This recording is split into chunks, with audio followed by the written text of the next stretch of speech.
Welcome back. Episode 39. Gonna get right to it. What's up, shitbags? Yeah, welcome back. Uh, Another first episode. So we've got our first law enforcement officer on today. So it's been a year of first already, and it's been pretty cool. Our last special one with our first civilian, you guys seem to really enjoy that. We got a lot of good feedback from that. So one more civilian to look forward to, one more EMS to look forward to, and then a rest of some awesome firefighter guests to end out the year. So it'll be a fun time. So thank you guys for watching. Thank you guys for supporting.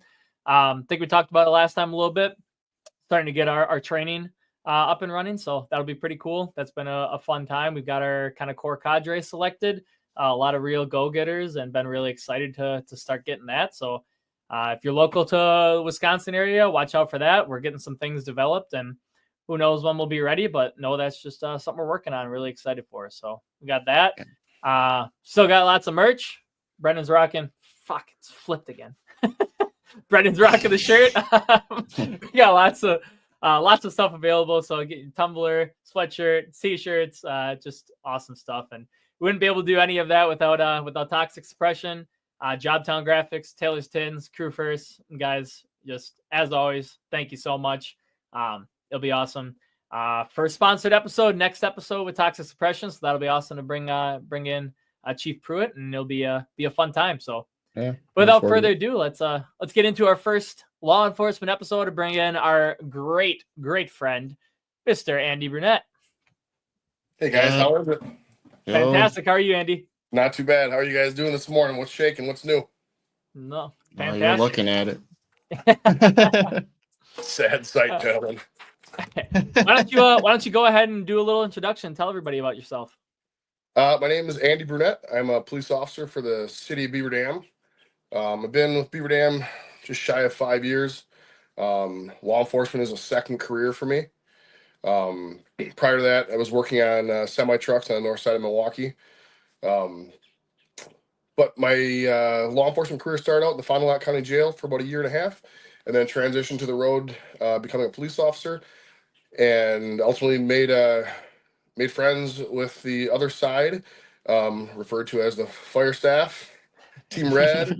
My guys Bryce and Brennan on the fire rescue side, and it's kind of just been history ever since. So, Sure. You got to talk about your little farm too.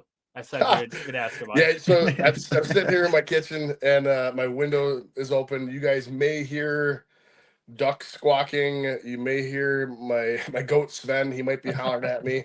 So I have a goat, 3 pigs. There's probably 12 or 15 chickens out there, like a dozen ducks. I have 3 dogs in the house. They're just staring at me like they might go ape shit and start barking once in a while. The cat might come bother me. I don't know. We'll see. It's kind of a funny farm. It really is. So it's a labor of love. That's That's awesome. awesome. Oh yeah, like you said, it was a cool ride getting to meet everybody and learn and join the police and fire side, which we are going to be talking a lot about. I know that's been a lot of questions, is the relationship that you guys have, the police and the fire, and how we can kind of extend that to more than just Beaver Dam. And yeah, so we'll get into that later. But our first question that we've got for you is just talking about in general, what made you enter the public safety field? So it really wasn't planned. I've always had great respect for fire and police, but I had a great job working on the north side of Milwaukee, working on semi-trucks and trailers and dump trucks and heavy equipment. The short of it is that company sold. I was operations manager at the time. They took me out to lunch, said, "Hey, we don't need you anymore. Here's a severance. See you later." It was a tough time, so I went and drove dump truck for a season, working on the equipment and driving dump truck and a little bit operating excavators and equipment a little bit, but I'm not good at that stuff. During that time, my wife Pam, she took a job as a nurse in the Fond du Lac County Jail, and that was kind of the transition of entering that world for me. So she became friends with the officers, and I applied to be a correctional deputy at the Fond du Lac County Jail. Got the job. I was there for like a year and a half. Absolutely loved it. people who know me know that I kind of have the gift of gab. I don't shut up. So I have people to talk to all the time. I mean, there are 300 inmates in the jail at one point, right? They just talk to everyone. Now I've just expanded that. I have, who knows how many people are in the city of Beaver Dam at any given one point, in the afternoon, but at a population of 16 too, I mean, I got a lot of people to talk to. So that was a natural progression for me to move out of jail out onto the road as a police officer. So, and that all happened again. That was end of 2019, beginning of 2020 when I started in the jail. So it's just been the last 4 or 5 years. Awesome. Yeah, awesome. And you mentioned the Team Red, but you partially are being a trader to the Team Blue here. So what made you interested in becoming a first responder now? Even though you don't want to do the full red, you don't want to do the fire because you have to shave the beard. That would suck. Right. Yeah, that's not happening. So in all truthfulness to that, my wife has been a volunteer in the St. Lawrence Volunteer Fire Departments for the last 5 years now on the EMS side of things. She recently went back to school full time and is a paramedic and full-time firefighter for the city of Hartford. In the last 5 years, for different events at the St. Lawrence Volunteer Fire Department, their annual picnic in the summertime, they do this concessions and rescue for snowcross when it's here twice in the wintertime. I've always tried to be involved as my wife's husband, just willing to help out. I mean, it's a bunch of great folks up there, and they're fun to be around. So in the last 4 or 5 years as a police officer, responding to a lot of calls that are medical side of things, it just feels right to help my local community that I live in, responding on the rescue side of things. I mean, I can go put a tourniquet on someone, or help someone a lift assist or Narcan, something, whatever it is. I mean, pick whatever the call of the day is going to be. Why not do it right here in my backyard in my community? On a volunteer status. For sure. I get paid for it in Beaver Dam and I enjoy it. So awesome. Yeah. That's what a lot of people do, just to, serve their own community where they live in. So a lot of firefighters work full time and they have volunteer jobs too. And truth be told, like, I've never had an interest of like being a firefighter. I have mad respect for all you guys. It just hasn't been my passion. And I didn't know really what to expect coming into the public service line of things, but I really enjoy it. And being a second shift patrol cop, like it's going to be hard for me this fall to even go to school for just basic first responder stuff, the requirements that are going to be for me with St. Lawrence. So it's going to be a little bit of scheduling stuff. Some officers help me cover my shifts, try to schedule stuff for my off days. So even if I wanted to pursue the fire side thing on part-time, to do fire one and while going to work as a second shift patrol cop, and shaving the beard, I mean, get out of here. No one wants to see me. This hides all the extra chins, right? I have never seen you without the beard. I don't think you ever shaved all. You've trimmed it. You've never not had it. All right. Well, maybe I could throw a couple pictures into the Facebook post here of me with clean shaven in the academy while I worked at the jail. And I think there's a picture of me with just a mustache wearing a St. Lawrence Fire hoodie too. So there you go. What could have been right there is all. Missed opportunities, I guess. Yeah. So. No, that's awesome.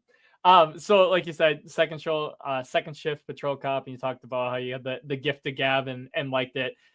What do you enjoy most about community policing? Because you are damn good at it. Yeah. Well, thank you. I just enjoy talking to people and getting to know people and hearing, what their life is, right? I mean, let's face it, we meet a lot of people on not their best day, right? So if I can meet them on an average good day and already have a little bit knowledge about them, and when I show up on their worst day, maybe it'll make it easier and help transition them through that time in their life, right? So I'm big into the outdoors, hunting and fishing. My wife and my son, as a family, we do a lot of stuff in the outdoors. So it was natural for me. I gravitated towards the lake in Beaver Dam, right? I think we have 7 parks on the water. Yeah, something like maybe that. more. So there's always people outside fishing. There's always kids outside fishing, families. Um, I gave away $800 of fishing supplies last year, primarily tackle boxes full of gear and fishing poles, stuff that was donated, um, basically funds that were donated, and the people who would donate those funds would go to Fleet Farm together, buy the stuff, and I would disperse it throughout the community when I'd find people who could utilize it.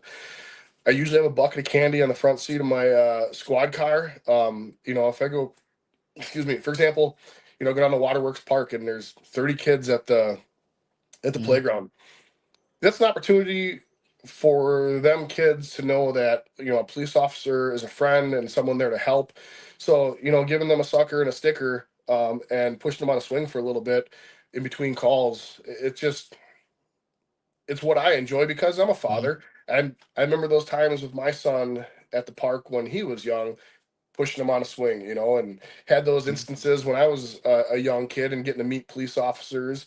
And, it was always a good experience. So just trying to pass that on and pay it forward. For sure. Um, and I mean, I'll walk downtown during shift, like just call it foot patrol, right? And there's people at storefronts and just stop and shoot the shit and say hi and shake their hand. And, it don't have to be Officer Brunet. I can be, Andy, or Mhm. Officer Andy, whatever it is, right? And then again, when it comes to a harder time and they recognize me and remember me, it's just easier for them. Yeah, you can connect more. That's, Yep. that goes a long way.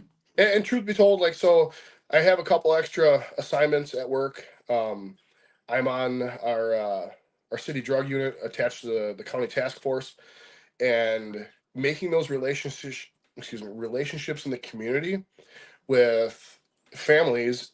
They're more open to come to me with their concerns about activity in their neighborhoods. Mhm. They'll Yeah. shoot me an email, they'll leave me a voicemail, they'll catch me at Culver's or something, be like, hey Andy, I just want you to know, like, this house, we're seeing a lot of cars coming and go, and they're there for 2-3 minutes, and it's just on and on and on. And it gives Mhm. me an opportunity then to convey that information to utilize myself and convey to the rest of the members of the drug team, and to Mhm. watch these areas, because Mhm. I mean, we all see it, we all hear it, it's in the news every day.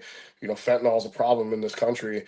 um, and if we can curb that and keep that away from kids and keep it away from people in the community, that's a bonus. Yeah, for Yeah. sure.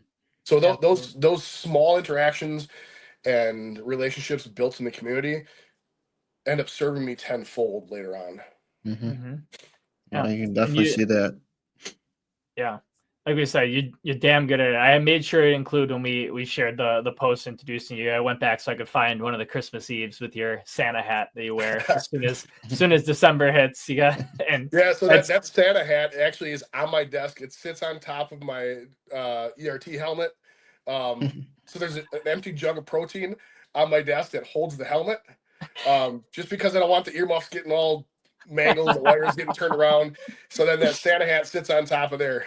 So yeah, and I wear it, during the week of Christmas while out on patrol. Mhm. You know, Yeah. so It's awesome. That's- It's great to see, like you said. I just, especially nowadays, you've experienced it much more than us. You see the kind of negative outlook that law enforcement has. So I think it definitely, like you said, it pays dividends in the long run for you with the drug stuff. But I think just in general with the department, I mean, there's such a positive outlook on the community, especially you. I mean, I don't know if you saw, but on our post when we shared it, there was some civilians that stumbled upon it and were commenting that, oh yeah, he's great in the community, great asset. Like, I don't know if they're people either or just people that saw that you got tagged and followed, but just said that I felt honestly, I that. didn't even see it. I Yeah. mean, I saw it initially when it was posted, but I'll have to look back and see that. And it just to make it known, like, I'm not the only person in our department that Oh does this. yeah. The no. majority of the officers I work with, I mean, probably almost everyone Oh yeah. is out there doing the same thing. Hmm. Man, I just get the credit for it. It seems like, because I'm easily identifiable because I'm out there all the time. I'm a Mhm. I'm a big guy. I'm fully tattooed. So I just stand out, right? And it didn't hurt that I caught a pretty big snake a couple of years ago, and that got plastered all over social media and the news. So they're like, "Oh, the snake guy, he's the one giving out fishing poles." So everyone in my department's doing it. I'm not the only person giving stuff Oh. away. It's a full team effort. Yeah, we got very good officers in Beaver Dam. That's for sure. Absolutely. And that'll segue kind of right into our next part where we're going to talk about that relationship a little bit. So why is it important in your eyes to have a good relationship between fire and law enforcement? Hold on one second. I'll get to that. Just so you guys know, my kid just got home from school. That's why the dogs are going apeshit. So when he walks in, I'll just kind of shoo him off, and hopefully the dogs calm it down in a second. So Okay. I didn't give you my full undivided attention while you asked that last question. Could you hit me again? Yeah. Why do you think that it's important for law enforcement and fire to have such a good working relationship? To me, that's a no-brainer, right? And I've been on a lot of calls with you guys, and more often than not, me in a patrol car, I'm gonna get to a scene or an incident before you guys are going to. I can get on my radio and convey the information of what I'm initially finding, right? Hey, you guys need to step it up, keep it coming, running hot, tourniquet applied, or hey guys, you can slow it down a little bit. This isn't exactly as it came out. I'm not going to be on the radio with all that, but when you guys first show up, I can be like, hey, this is what I found. She was on the ground. I got her seated upright. I got a bandage on her head. We're holding pressure on it, and it's just nothing too crazy. Or we've been on calls together too, where it's, hey guys, what can I do to help you? Because at a certain point, it's out of my hands, law enforcement. Maybe I'm just controlling traffic for a fire or for, while you guys are, working on a vehicle extricating or something, right? I mean, it's a little bit of crowd control, making sure you guys are safe too. So, we're each one side of the coin in my mind when it comes to working together. Right. Absolutely. And why do you think, we all were young, kind of in the history, because as far as when I was hired, as far as I know, like the working relationship has been great for a long, long, long time. Why do you think that is? Because we get that, we hear it, we talk about it all the time, that like the police and fire do not normally have a great working relationship. It's a lot of, we respect one another, but it's a lot of kind of respectful butting of heads. Like, oh, the cop, they do nothing but park in front of the house or park in front of the hydrant, and like, oh, we do nothing. I'm sure. Too. Yeah, I'm sure we do nothing but block traffic when they can open up a lane, and they want So why do you think it is so different? A little friendly bantering and ribbing and those comments are all day long fun, right? Especially when you've already established that relationship with your respective fire or police side, right? But think about it. I mean, a lot of us live in the communities we serve and our neighbors, right? Now, probably in the recent decade, it's been harder to hire first responders in certain aspects and for certain reasons.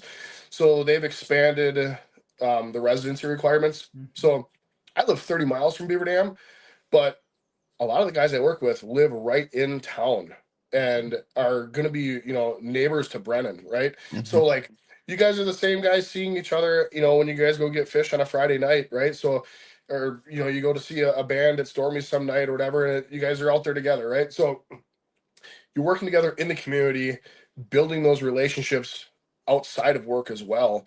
And I think Beaver Dam is exceptional because think about Saturday morning breakfasts, right? Like how long has that been going on where the fire department will reach out to dispatch or reach out to an officer and be like, hey, how many deputies and how many cops are going to be over at the fire department for breakfast this morning? We need to know so we can get a head count for how much food we're going to cook. And that table is full of fire staff and either deputies and cops. And it's a half hour for everyone to sit and bullshit and just talk and, catch up with each other because you might not always get to see each other depending on what schedules are. Yeah. That's been a long-standing tradition. Uh-oh. Technical difficulties. Just wait. Do we reconnect? Pop up. We'll go ahead and pause and wait for Andy to get back in. All right. And we're back. sorry, Andy got a phone call in the middle of it. Popular man. So Hardly. you were talking about the long-standing tradition of the Saturday breakfast. It is. That's been going on for longer than I know of. I mean, I work with a guy who's been in our department for 25 years, and when he first started, that was a thing, right? My chief, John Kreutzinger, has been there since 1990, and that has been, Saturday morning breakfast has been going on long before he started. Yeah. So it's one small thing that helps build and keep that relationship strong between police and fire side of things. And we do a couple trainings a year where it's fire and police together, where it's like a mass casualty or an active shooter type of thing, and that helps build those relationships too, because it's usually a half-day thing. And during that half-day training, I mean, it's not 4 hours of solid training. It's usually an hour and a half, 2 hours, because there's a little bit of downtime with setup and then a debrief of it. So you're sitting there rubbing elbows and shooting the shit with your friends, whether they're wearing a red stripe or a blue stripe. Yeah. No, I think you can build a working relationship. Well, my dog's playing one too, and you can build the personal relationships with officers too, and that helps tremendous when you're honestly on scene working alongside the officer. I think I've spent the last couple Thanksgiving dinners at the Beaver Dam Firehouse. This last year, I wasn't even on shift, and because my wife had established such a good relationship with the fire personnel doing her ride time in Beaver Dam, we were invited as a family to come to Beaver Dam for Thanksgiving dinner, and it just so happened to be like, you know what, we're gonna skip out on like traditional family stuff and go to our work family and spend time with them. And it was great. I mean, the table was 20 feet long and it was full, and we laughed and ate, and and it's when you're on shift and it's Thanksgiving, go over there and catch a plate and just hope that the tones don't go off, as soon as you sit down. Yeah. And I think because like everywhere we go and we talk about, a lot of places at least have a working relationship. They do those kind of trains, like you were saying, those mass casualty.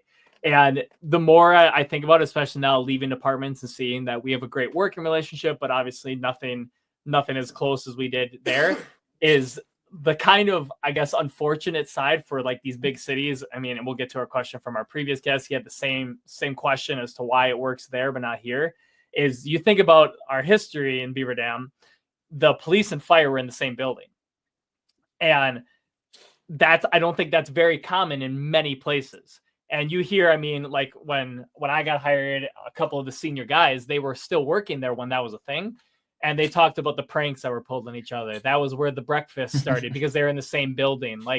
And I feel like that was such a foundation because, like you say, all these other things aside from breakfast, like those go on everywhere. Everywhere tries to have this working relationship, but I don't think anywhere had roots together where like it's normal there that you're together. And like, I think it's hard for bigger cities and just other places to develop that connection because their roots are separate. Whereas like where we started, it was together. So it was kind of abnormal to not know the police and know the fire as well.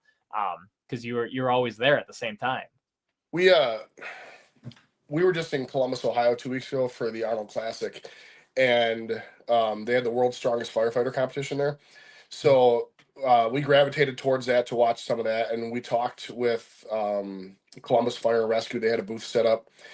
They have 35 different firehouses, and they're building a 36th. Like, I don't know that they know too many of the police officers all that well. And they said they average 20 calls a day, or 20 calls a shift. I mean, there's not a whole lot of time to go sit down and have breakfast with, your fellow first responders.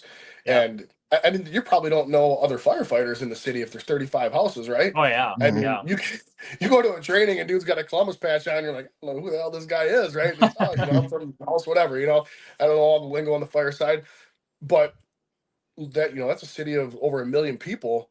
Yeah. Beaver Dam 16,000. So I'm sure there's perks and benefits of working in a city that size for a department that size, but on the flip side of that coin, there's benefits just the same for the smaller communities. Yeah, sure. Absolutely. Definitely much tighter, definitely much closer. And it's cool because, if you could keep that relationship in the bigger cities, you think of how much more streamlined these things would be. I mean, it's impossible. Like you said, it's probably I mean, once you've worked there for long enough, I'm sure they've got a good idea of whoever it is, but it's probably hard enough, like you said, learning everybody on the fire department, let alone starting to recognize guys on the law enforcement side. So sure. If you could have that connection, I mean, just think of how smooth those things would run. But yeah, it's crazy. It's a whole different animal. It's benefits of both. For sure. All right. You take this how you want, but the question is, why are we here? Why are we here? That's it. We're here for a bigger purpose, right? We jumped into this career maybe sometimes by accident, some happenstance. We weren't expecting to be in the career of first responders. That's where I fall in. I never imagined I would be a police officer. Bryce, I know you grew up in a family and you're a fire service, right? So maybe it was predetermined for you, but at the end of the day, we're put here to help people. That's why we're here. It may not be for everyone, but at the end of the day, when it comes down to it, it's because we want to help people. We live in a world that can be cruel and nasty at times for whatever reason, and you got to have the people that are going to stand on the front line and run into a burning building or run towards gunfire. It's just, that's why we're here. That's why I'm here. For sure. Absolutely. So you're on the ERT team, which is like a SWAT team, drug task force team, do a lot of training out like in the police. So where did you discover your passion for training? I've always, I think I referenced before, I've always been into the outdoors. I grew up hunting and fishing. I've always enjoyed shooting sports, whether it be archery or firearms. Um, and then early on in my life, I really enjoyed the kind of the science behind shooting. Like, it's an angle, right? So if a small mistake at close up is going to be a big mistake further down range, right? So then it gave me the passion to want to become proficient in shooting sports. And that transitioned for me to um, in my job with firearms to become that much more proficient. And I think it helped me um, excel in those spots too. Um, Anyone I think can become good at shooting. And I think it's probably like anything else. Whatever you do, if you're passionate about it, you practice it and you train it and you just keep going and you're going to become better, right? My training, I so I spent a lot of time in the gym lifting weights, but then also for about the last decade now, I've been active in jujitsu and boxing as well.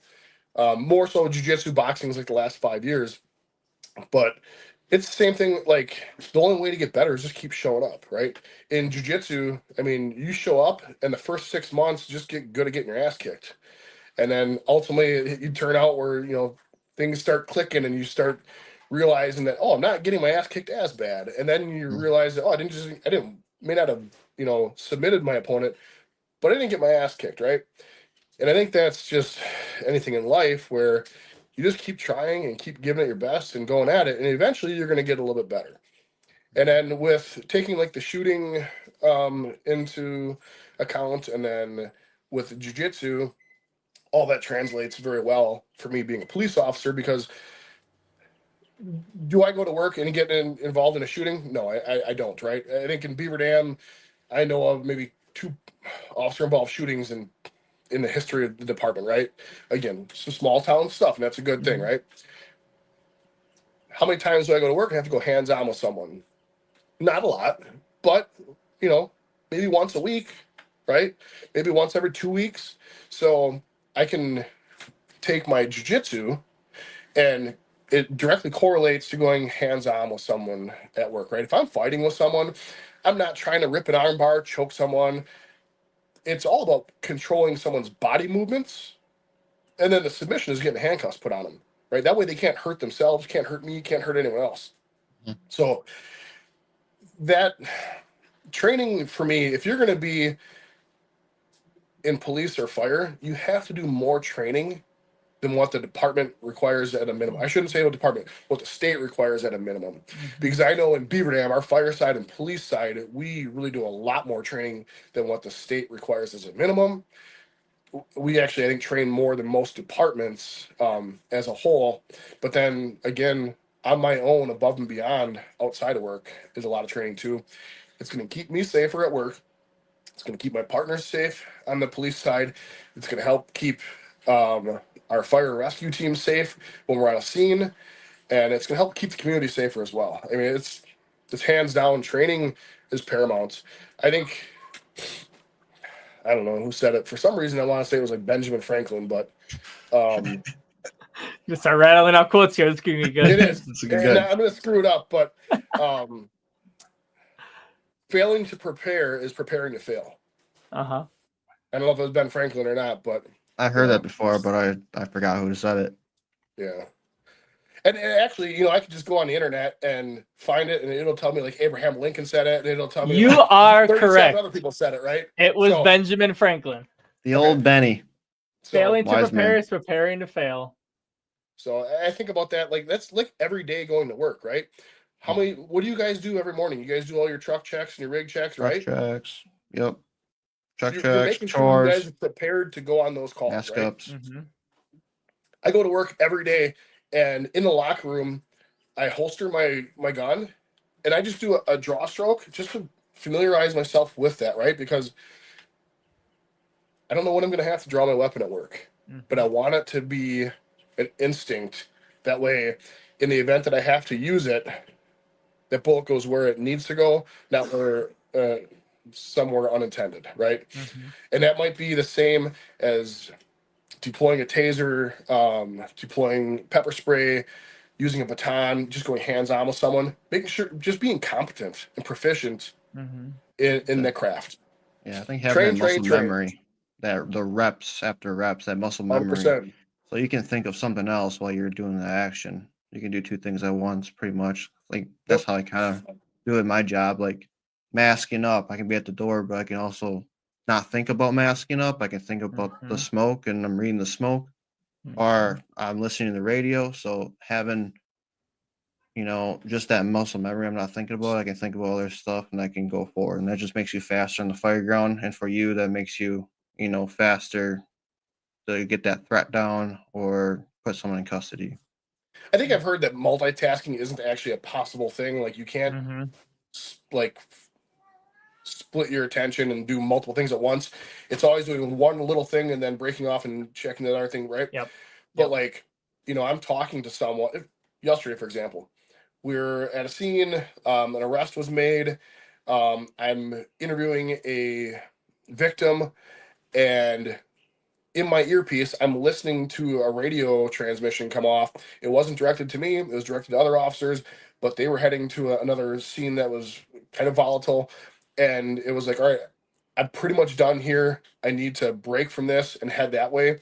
So dividing my attention, being aware of my surroundings, where I'm standing with someone, what's going on behind me, what's going around me, listening to the earpiece, knowing that, okay, I need to get there. And then while I'm walking back to my squad, thinking about, okay, what route am I going to take to get to this next spot? And yeah, multitasking. Call it divided attention. Who knows, right? Yep. Yeah, it's multitasking is very interesting. Yeah, there's been some things that you actually can't, or you at least can't. The common consensus is you cannot do two things like to your best ability. Right. Like you might be able to complete these two things, but they're not going to be the detail or the efficiency or whatever it might be if you were to do them individually. But like Brennan said, I think that might be the loop around or the workaround, or at least what it feels like, is when you can make something feel like instinct, then your brain's a powerful thing. It can do your instincts without you even thinking. So if you can have an instinct running while you're doing something else, maybe that's not multitasking anymore. Right. Who knows? I'm not a scientist. I'm not. I don't disagree. I mean, it's 6 to 1, half dozen to another. We both said the same thing, right? Yeah, exactly. Oh yeah. All right. So next one. What piece of advice were you given early on in your career that stuck with you? Be a sponge. Be a sponge. We have 2 ears and 1 mouth. Do twice as much listening as talking. And when I came into the police world, I didn't know how to be a cop, right? I went through the police academy, and that's just enough to prepare you for field training, right? So I can't come out of the academy and go to work and think I know what I'm doing. I have a basic understanding of theory. Cat, go on. Just listen to your I cat could tell That's the what Chad cat is. I'm multitasking. My son's home, he's making some food, and then the cat's bothering him, and now it's bothering me. So, but when I came out of the academy, I didn't know how to be a cop. I had a basic theory, a basic understanding of it. I had to learn from the people who have done it, right? Mhm. And they say it's like 3 to 5 years before you actually feel comfortable as a cop, knowing that you could probably respond to most of your calls and be able to handle them adequately without too much questioning yourself, right? And I'm right in that ballpark right now, and I'll tell you, man, I go to work every day thinking that I know what I'm doing, and all of a sudden it's like, how the hell did we get to this spot, right? Well, let's figure it out. Let's work through it, right? Yeah. And then the beautiful thing is, you work with people who've been doing it for 20 years. You work with people who've been doing it for a year, and everyone has some input, and you work through it, right? But in starting out, do twice as much listening as talking. You don't want to be that person who thinks they know everything and that doesn't shut the fuck up. And now you're irritating the rest of the department. It's like, do what you're told. If you have an issue with it or a question about it, you know what? There's going to be a time and a place to discuss that. It's probably not going to be in the middle of a call. So if a senior officer or a senior firefighter says, hey, I need you to go do this, go do it. If you don't know how, let it be known and ask for some assistance, but get it done. Do what was tasked of you. And if you didn't like what it was or didn't understand why it was, ask a little bit later. But be a sponge and get as much knowledge as you can. Never stop learning. Just like training. Never stop training. Never stop learning. Read all the Benjamin Franklin quotes you can and try to regurgitate the bullshit later on to sound smart. That's all I've done. Absolutely. You nailed that one though. You did. It was so. Oh, that's awesome. All right, last generic question we got for you. What conferences and or training do you think every new officer should attend? Man, I don't know. That's kind of a loaded question, and because everyone has different interests, right? So right away, after my first year on, I went to the WACOP conference, Wisconsin Association of Community Oriented Policing. It fits me. I really enjoy it. Right. I didn't go this year because I didn't want to drive to La Crosse for it. When it's held in the Dells, I would attend regularly. And you get to talk to a lot of people from all over the state. What they're doing in their communities, how they're approaching things. Right. I'm passionate about it. It fits me. I just went to the WNOA Midwinter Conference in the Dells, which is Wisconsin's Narcotics Officers Association. That's always fun. It's a good time. It's a bunch of like-minded individuals. And I don't know if you guys can hear it. The ducks are just going mad out there in the pond. I hear it now, yeah. Right. Okay. So WNOA is a good time. We had an amazing speaker who's given us his story and how he has been so successful in the drug world with significant seizures.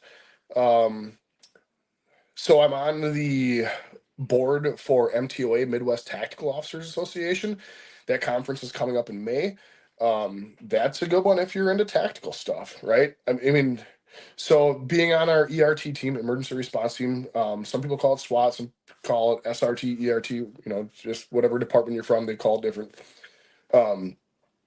Sometimes tactical stuff isn't for every officer. Sometimes community policing isn't for every officer. It fits me.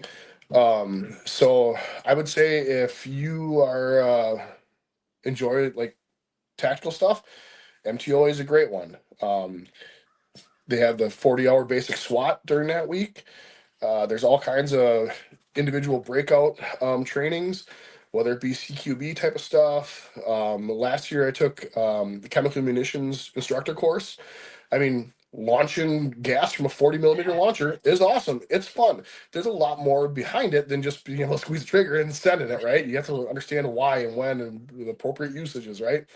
And that all goes hand in hand with being on a attack team.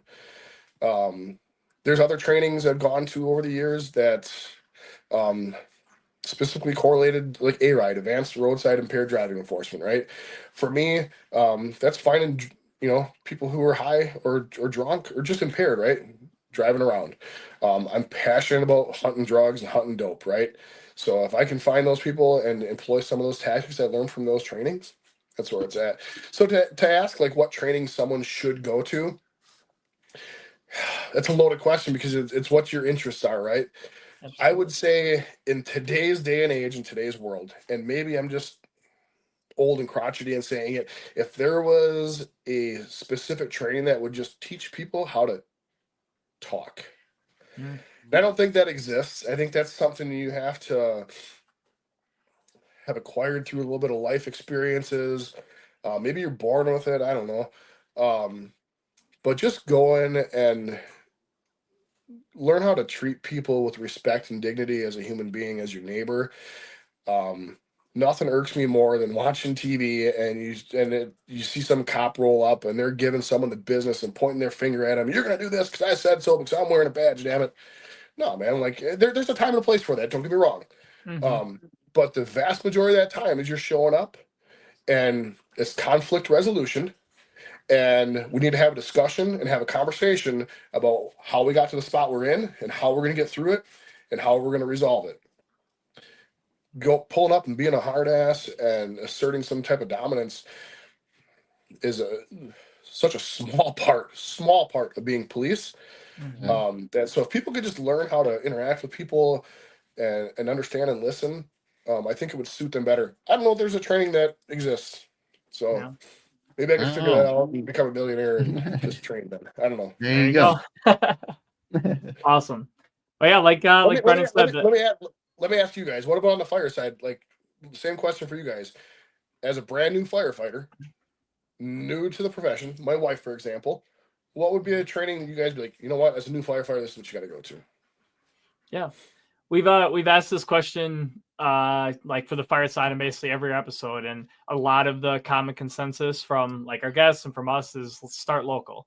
So kind of like where you said there's going to be something for everybody. I mean, you get through fire school, you get to your academy, whatever, you might recognize, hey, I was bad at throwing ladders, I was bad at searching, I was bad at hose line, whatever it might be. So there's so many local trainings that are popping up across the country. So there's tons of big name ones that people throw out every once in a while. There's ones we've been to that we really like and enjoy, but for starting off, it's there. You can find something local. There's always something local that'll be going on. Get your feet in with the fools groups, network, start networking, and they'll give you suggestions of what classes to go to. And it's funny how these jobs, these careers are all about networking, isn't it? Yeah. If someone you've met at this training, from this department, and you're like, oh, let me reach out to them, see if they're still going to that or what they've done since, right? Or what they're going to do going forward. If they enjoyed it, if they're going to continue pursuing that route in their career, right? Yeah, absolutely. Yeah, it's pretty cool. That's what we've said has been one of the coolest benefits about doing this is the vast networking that we've been able to come up with. So yeah, start local, move from there, and you'll find a passion, and then you'll just start doing all of those. But yeah, that wraps up the generic questions that we have for you. So there are two ones left. One is going to be from our previous guest, and then the last question is going to be on you to come up with for our next guest. So if you want to try multitasking and think, try and think of the question for the next guest while you're answering this one. Our next guest is our first sponsored episode from Toxic Suppression, and it's going to be Chief Pruitt. He is an EV, so electric vehicle specialist, and so he's going to be coming on and talk about that. So I'm sure he is smarter than all three of us put together.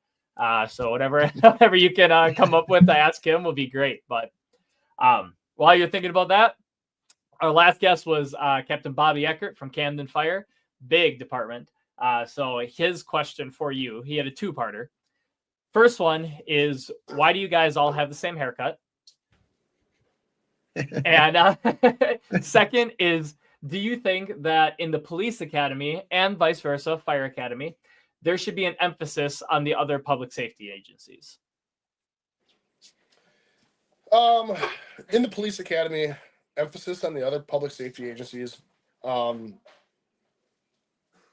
don't know. I think it's good to be aware of the other public safety agencies, but in the police academy, let's let's focus on just learning the basics, right? There's a lot of constitutional rights that have to be kept in mind as a police officer, and a lot of things that you don't want to.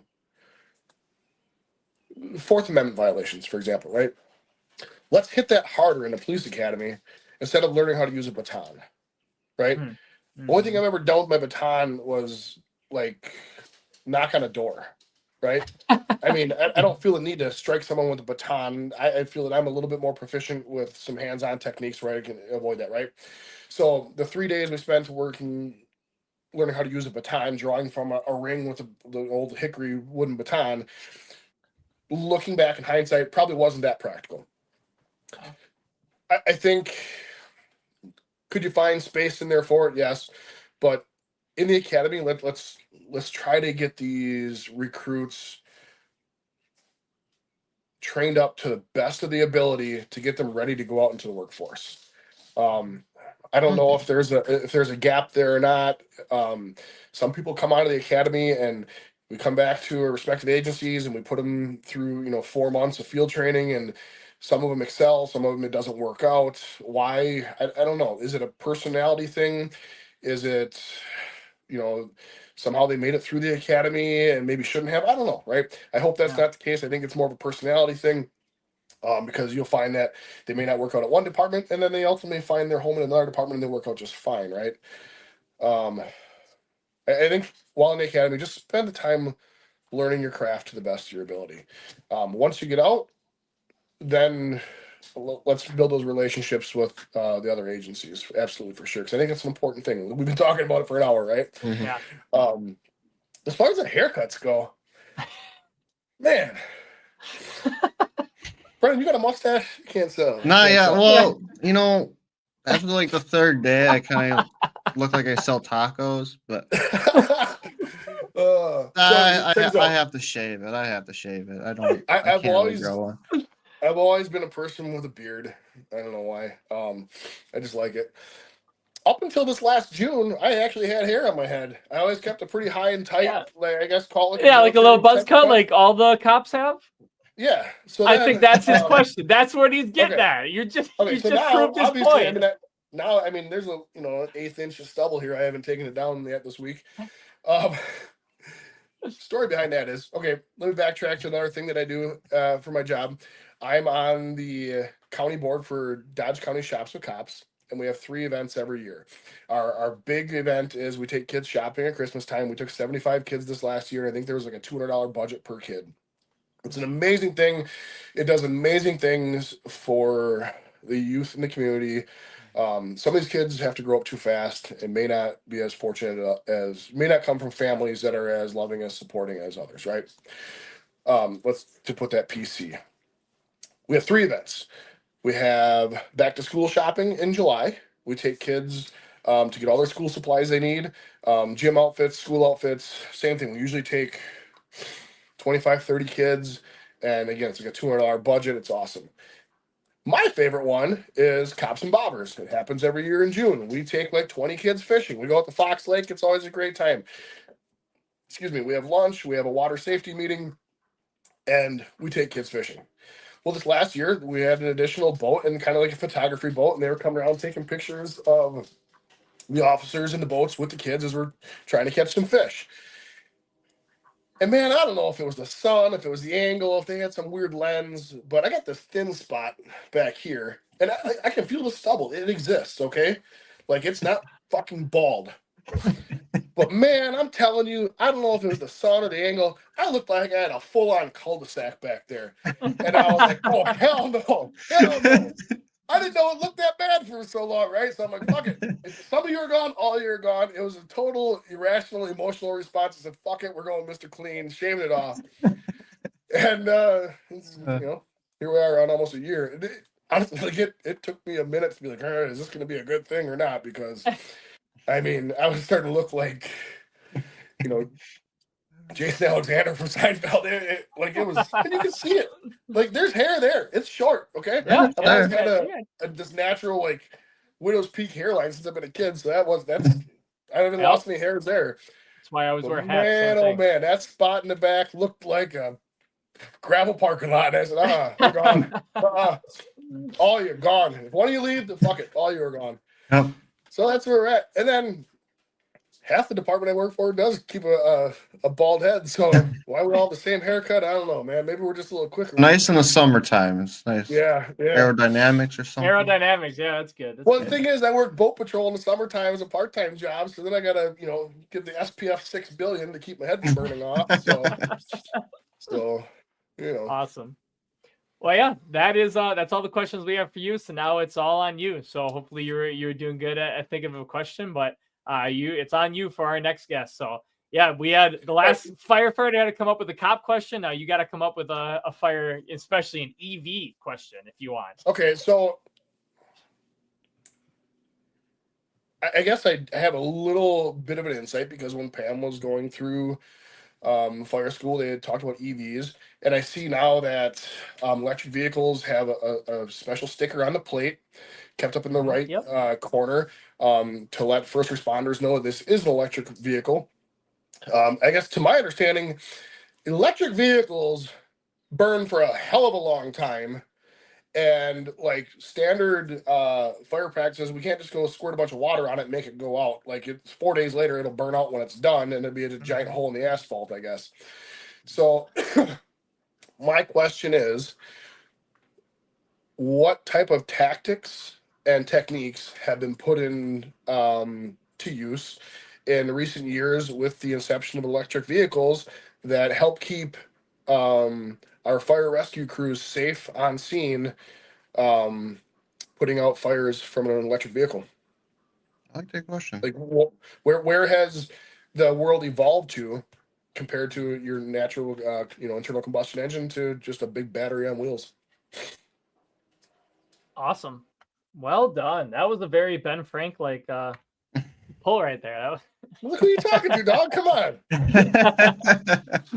No, that was awesome. And that's all that we really have for you. So our last section, as you know, lots of bullshitting happens at the kitchen table, and that's all we have it. So if there is anything that you want to shout out, anything that you want to get off your chest, anything that you want to bullshit about, now's the time to share it. It's this first 4.5, 5 years have been a hell of a ride. A guy from a neighboring agency told me it's front row seat to the greatest show on earth. That's how I feel as a police officer. I truly enjoy going to work every day, having the relationships with the Beaver Dam Fire Department, Dodge County Sheriff's Office, everyone who I work with on a regular basis. I wouldn't trade it for anything. I wish I would have done this 20 years ago. Truth be told, I probably wasn't ready 20 years ago to be in this position. I probably wasn't mature enough. Whether I'm mature enough now or not could be a question. You guys know me pretty good, right? But I absolutely love everyone on the fire side, especially getting to know you guys so much closer as my Thames guys for ERT call outs, going to trainings together. I mean, I wouldn't trade it for anything, man. I love everyone in the fire service. I'm grateful that you guys asked me to be on their podcast. I mean, it's primarily a fire podcast, right? And here you just got some half-assed cop on your podcast, and asking him some questions, right? And he's able to spit out some dumb Ben Franklin shit, right? So I appreciate it. I'm humbled by it. You guys are great, dear friends of mine. Everyone at the Beaver Dam Fire Department is. I look forward to the coming years and seeing where this life takes us. We're here for a reason. It's to help other people, and let's keep doing it. Awesome. Well, thank you so much for coming on. We are very excited and humbled ourselves that you would say yes to come on and share some knowledge. Absolutely. Spend an hour. It was truly an honor. It really was. So awesome. We appreciate it. And thank you so much for coming on again. Thank you for taking the time. Thank you, everybody, for listening. Hope you enjoyed the first law enforcement episode. Lots of firsts. I couldn't think of a better one to start it off. So thank you again. And as always, guys, don't be a shitbag. Yeah, thanks for coming on, Andy. Adios, shitbags. Take care. Don't be a shitbag.